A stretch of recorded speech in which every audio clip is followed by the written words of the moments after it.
Hello ladies and gents, JackFrags here, and today we're going to be talking about the bayonet charge in Battlefield 1. You'd be forgiven for thinking that the bayonet charge is a pretty simple mechanic and doesn't really need much explaining, and yeah, you'd be half right. The truth is though that you can be pretty tactical with bayonet charges and really save yourself if you use them correctly. Firstly, let's show you how to equip one. It's pretty simple. Select your weapon of choice, hit the cog to go to the modify menu, go to the barrel, and then boom, pick that bayonet. Oh, it's very shiny.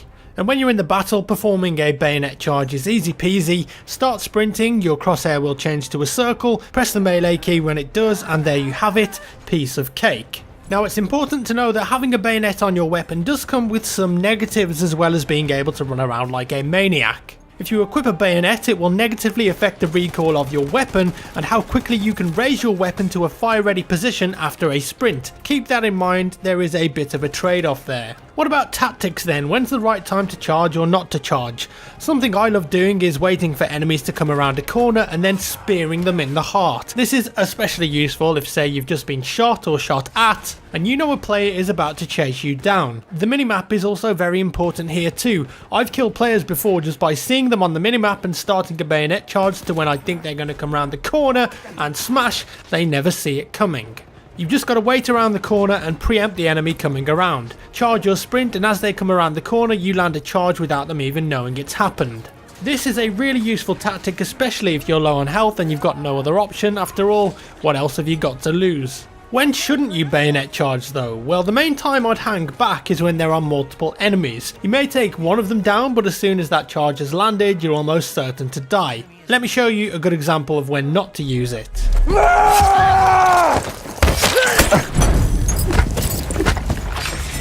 You see, the bayonet charge is a very situational thing.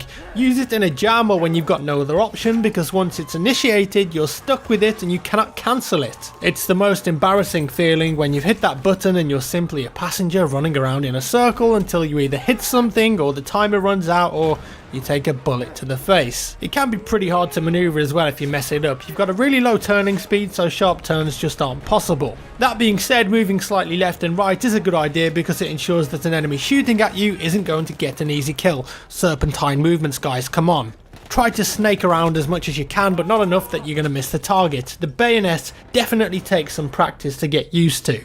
Okay, so now that's out of the way, let me clear something up because I see a lot of people using a bayonet charge to try and get somewhere over a long distance faster than if you were to just sprint there. You're doing it wrong, stop. It may be faster to begin with, but in a long distance run you'll be slower than if you were just sprinting because of the slowdown effect when you've completed a charge. You can test this yourself. If you do a bayonet charge at the same time as someone sprinting next to you, you'll see that whilst you do get an initial burst of speed, you then slow down after the charge is done, and then the player just sprinting normally is going to overtake you. And you know what? It's important to know this. Don't use the charge in the middle of nowhere because you think it's going to get you somewhere faster. It's just an illusion and you're better off sprinting. If you are in a jam though, when you want to use it to say get into cover quicker than just sprinting, then of course that's going to work because of that initial burst of speed. And one final tip before we go, a bayonet charge is a one-hit kill on an elite class. If you've got the opportunity to charge an elite class down, then do it because it's one of the fastest ways of taking them out. And that's all for today folks. As always, thank you for watching. If you enjoyed the video, do come and subscribe for more at youtube.com/jackfrags, and I'll see you in the next one.